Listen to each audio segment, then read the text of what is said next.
Hello afternoon बेटा, राधे राधे। आज हम चैप्टर स्टार्ट करेंगे हीट क्लास 11th का।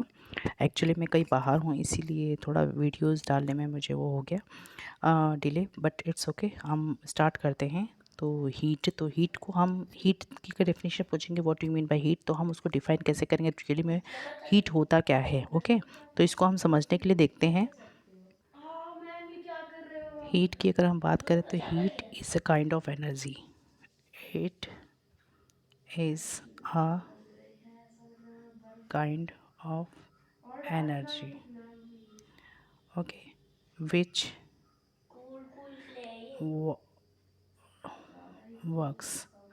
ये वो एक तरह की एनर्जी है जो काम करती है। अब इसको हम हीट क्या है, तो एक एनर्जी, फॉर्म ऑफ एनर्जी हम कह सकते हैं, फॉर्म ऑफ एनर्जी।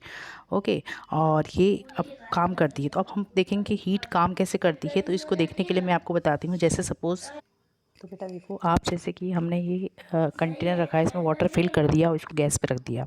तो अब आप देखते हो, जैसे हम किसी भी चीज़ को अगर रखते हैं, अगर लिक्विड फॉर्म में रखें, तो वो उसमें हम थोड़ा सा बॉइलिंग्स देखते हैं। तो ये बॉईल क्यों हो रहा है, तो इसका रीज़न क्या है, जो गैस से स्टीम को क्या मिल रहा है, हीट मिल रही है, और हीट के कारण ये बॉईल हो रहा है। मतलब एक तरह का आपको वर्क करता हुआ दिखाई दे रहा है। इसके अलावा हम इसका एग्जाम्पल और भी ले सकते हैं। और नेक्स्ट, जैसे कि हम प्रेशर कुकर में अगर कुछ डालते हैं, तो यहाँ देखो, जैसे कि हमने प्रेशर कुकर में अगर कुछ भी डाला, हम राइस बना रहे हैं, तो हम sometimes what we see that the vessels of the pressure cooker start moving up and down.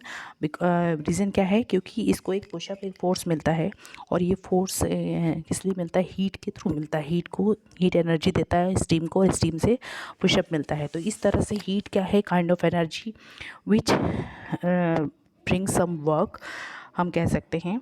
तो आई होप आपको ये समझ में आ गया डेफिनेशन हीट क्या होती है। अब इसके नेक्स्ट हम लेंगे temperature. Okay, so here we can say that a heat is a form of energy. Heat is a form of energy, सभी नोट डाउन कर लेंगे। Which has capacity to do work, capacity to do work. Okay, तो ये definitions आप note कर लेना। और secondly हम बोल सकते हैं, हमने हीट ऑफ एनर्जी हमने पढ़ लिया, और कैपेसिटी कैसे वर्क करती है उसको भी हमने 2 एग्जांपल से समझा। आई होप आपको ये वीडियो अच्छी लगी तो लाइक एंड सब्सक्राइब जरूर करें बच्चों। राधे राधे।